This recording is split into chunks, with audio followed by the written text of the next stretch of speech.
بسم الله الرحمن الرحيم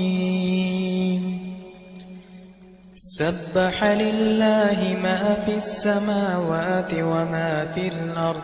وهو العزيز الحكيم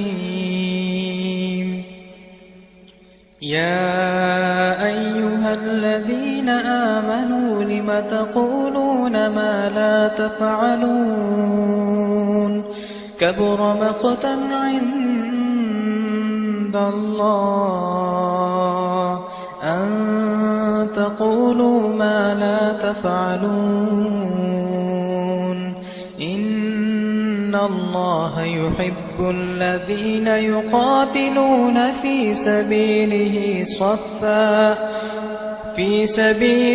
صفا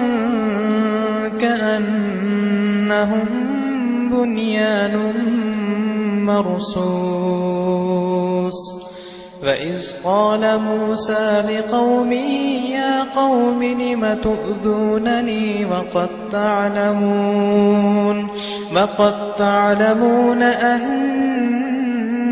رسول الله إليكم فلما أزاغ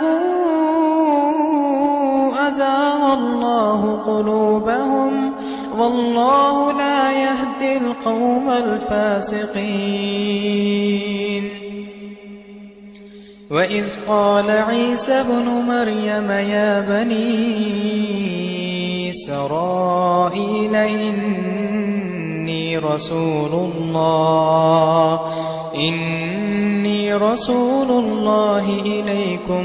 مصدقا لما بين يدي من التوراة ومبشرا برسول يأتي من بعد اسمه أحمد فلما جاءهم بالبينات قالوا هذا سحر مبين ومن أظلم ممن افترى على الله الكذب وهو يدعى إلى الإسلام والله لا يهدي القوم الظالمين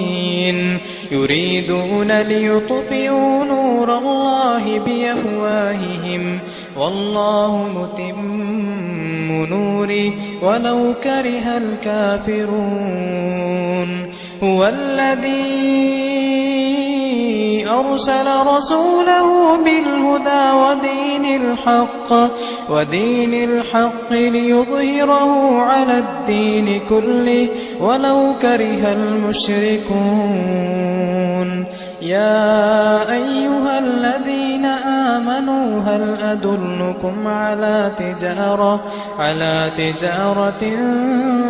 تنجيكم من عذاب أليم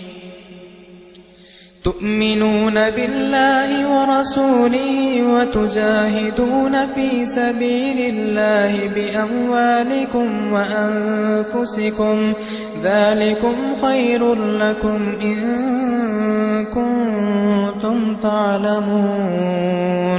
يغفر لكم ذنوبكم ويدخلكم جنات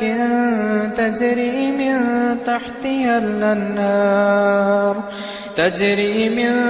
تحتها الأنهار ومساكن طيبة في جنات عدن ذلك الفوز العظيم وأخرى تحبونها نصر من الله وفتح قريب وبشر المؤمنين يا أيها الذين آمنوا كونوا أنصار الله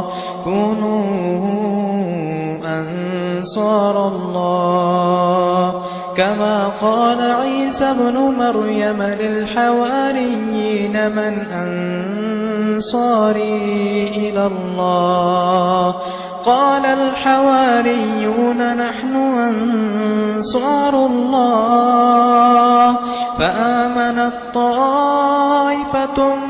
من بني إسرائيل وكفر الطائفة فأيدنا الذين آمنوا على عدوهم فأصبحوا ظاهرين.